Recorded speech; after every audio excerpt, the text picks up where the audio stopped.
श्री जगदंबा प्रसन्न श्री भवानी मातापूर महात्म्य अध्याय 4. श्री गणेशाय नमः. श्री वक्रतुंड महाकाया श्री भालचंद्र मोरया वंदन करीते तुझ्या पाया मयुरेश्वरा श्रीधरा.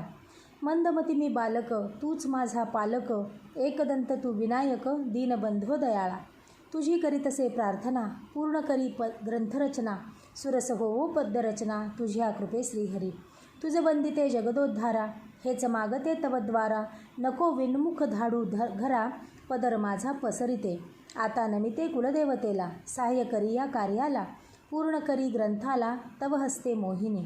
तुझी कृपा झाली असता गर्भांध झाला वाचन करता. पांगुळा झाला गमन करता वायू समान अतिवेगे. मी तुझे अजाणले करू नको माया विरळ करू. माते नको विस्मरू तुझिया या भक्ताला. अनन्य भावे शरण येता रक्षण करीसी तुझिया भक्ता. मनोरथ तयाचे पूर्ण होता भक्तिमार्गी लागत असे. तुला असती भक्तानंत मागे वर्णिले तद्वत. मुख्याध्यापक शाळेत वर्णन त्याचे करीत असे. त्या शेवाळा गावात शाळा प्रमुख राहात. त्याचा भाव मनात होता जगदंबेवरी. सुलोचना नामे पत्नी त्यांची. खाण असे हो भक्तीची. नित्य देवीच्या चरणासी पूजा पाठ करीत असे. भ्रतार असूनी प्रमुख जाण नसे लवमात्र अभिमान. सगुण गुणाची ती खाण सुलोचना बाई असे. असो तिच्या भ्रताराला नोकरी असे तुळजापुराला. राहत असे सुलोचनेला घेऊन या त्या गावी. गेली एकदा मंदिरी दर्शन घेण्या झडकरी. घरी परतण्याची भारी घाई तिला झाली असे. तव ही सुलोचना लगबगीने स्वसदना. येत असता जाणा घडले काय परिसा हो. तव संत एक कोण नाव त्याचे ईश्वर जाण. सुलोचनेसी तो पूर्ण अपरिचित असे. रस्त्यावरती पुस्तक पोथी घेऊन बसला आपुले हाती. सुलोचनेला पाहून पुढती काय वदला पहा हो. घ्या हो यातील एक पोथी ठेवितो मी तुमच्या पुढती. तेणे देव होईल साथी तव कल्याणा कारणे. तव वदे सुलोचना काय वाटते तुझ्या मना. तोटा नसे कामांना माझ्या घरी बाबा रे. वेळ न मिळे मला तुझी पोथी वाचण्याला. निमित्त शिव्या खाण्याला होईन बाबा जाण तू. सहज गेली बोलोन पण स्वामी दयाघन. हसते मनोमन चित्ती विचार करोनी. तो म्हणे तुम्हा बाई पोथी वाचण्या वेळ नाही. देवा कसा मिळेल बाई तुम्हाकडे पाहण्या. त्याला भक्त अतोनात आहेत या जगतात. तुम्हाकडे पाहण्याप्रत वेळ केव्हा मिळेल. यापरी त्याच्या वचनाला ऐकून सुलोचनेला मनी विस्मय जाहला. ते वेळी सुजन हो. सुलोचना विचार करी सत्य याची वैखरी. मी देवाचे काही न करी तो कसा पावेल. माझा विश्वास देवीवरी हे आहे खरे परी. कृपा करील मजवरी तरीच मजला कळेल. दे बाबा तुझे हस्ती मज लागी एक पोथी. म्हणून हात करी पुढती त्या स्वामींच्या समोरी. तव त्या स्वामीने भले देवी महात्म्य हाती दिले. म्हणे पाहिजे पठण केले कल्याणा कारणे. तव कामना होतील पूर्ण संकटे जातील निरसून. मनी भाव धरून पठण याचे करावे. पोथी हाती घेऊन मस्तक चरणी नमवून आली असे परतून सदनी आपुल्या. म्हणे साधुरूपे आज देव भेटलासे मज. मी त्याचे चरणरज न विसरे कदापिही. हेच क्षुल्लक कारण गेली गोडी लागून. देवी चरणी मन रमले तेव्हापासून. तिला लागला छंद पोथी पठणे आनंद. म्हणे सांभाळी स्वानंद वेळोवेळा. देवी मंदिरी जाऊनी घेई रोज दर्शन. नियम हाच होऊन बसला असे नित्याचा. यास होता बहुत दिन 4 गावे बदलून. बदली शेवटी परभणीहून शेवाळ्याला झाली असे.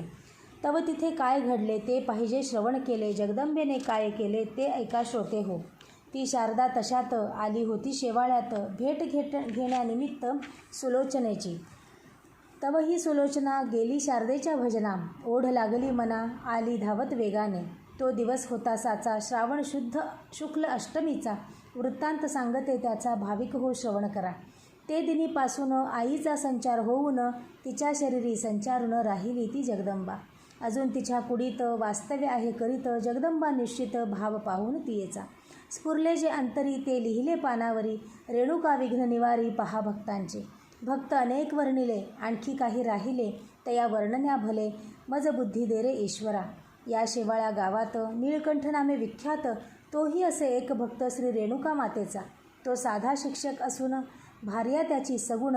परोपकारी दोघे जण असती जन हो. परोपकार रूपी पुण्याचा साठाजवळी होता साचा. म्हणून भाग्योदयाचा काळ आला समीप. पटली देवीची खूण सदनी शारदेला नेऊन करीती झाली वंदन मनोभावे त्यावेळी. हार गुंफिला सुमनांचा सुगंधे दरवळे उटीचा पेढे बासुंदीचा नैवेद्याचा थाट तिने केला असे. भावपूर्वक अंतःकरणी पायी लागे ओटी भरोनी म्हणे आनंद झाला मनी दर्शने तव आज माते. संचारी येऊन सत्वर म्हणे मी तुष्टले फार कधी न कमी पडणार मम कृपे संसारी. या सखूच्या सदनी नित्य वसे लक्ष्मी तिच्या भाग्याच्या कारणी काय वर्णू मी आता. तिची कन्या वनमाला सासर असे सिरळीला तिच्या घरी संपत्तीला वाण नसे कशाचे. तिचा भ्रतार सखाराम देवत्याचा गजानन पोथीचे करी पारायण श्री गजाननाच्या. झाला पदवीधर परी करावी वाटे नोकरी हेतू मनी हाच धरी पारायण करी गजाननाचे. एकदा ही वनमाला आली होती माहेराला तव शारदेच्या भजनाला उपस्थित राहिली. अंबा म्हणे तिज लागून जागे गजानना शरण करी 3 पारायण गजाननाच्या ग्रंथाचे. पतीचा भाव गजाननावरी भाव पूर्ण पारायण करी नित्य नेम त्याचा घरी चालत असे भक्तीने. तव बोले जगदेश्वरी ते सर्व मान्य करी परी 3 पारायणे करी हीच मम आज्ञा असे. परतुनी येता घरी सुमुहूर्त पाहून सत्वरी पारायण आरंभ करी शेगावेश्वराचे. होता 3 पारायण गेली नोकरी लागून आश्चर्य तव होऊन सखाराम संतोषला. कैसे नेईल पैल तीर हे न कळे कोणा साचार म्हणून नमवावे शिर संतांची या चरणी. मी अति मूढ असता ग्रंथ रचण्या आरंभिता पाठीसी राहो जगन्माता या भक्तांच्या. मज शंका वाटतसे मनी मुंगी काय जाईल मेरू चढुनी तैसेच हाती कार्य घेऊनी वेडेपणा केलासे. ग्रंथ हा होईल पूर्ण मज संशय नसे जाण कृपा होऊन या पूर्ण ग्रंथपूर्ती होईल. इति शुभदा विरचित श्री भवानी मातापुर महात्म्य चतुर्थोध्याय गोढा. श्री जगदंबार्पणमस्तु. चतुर्थोध्याय समाप्तः.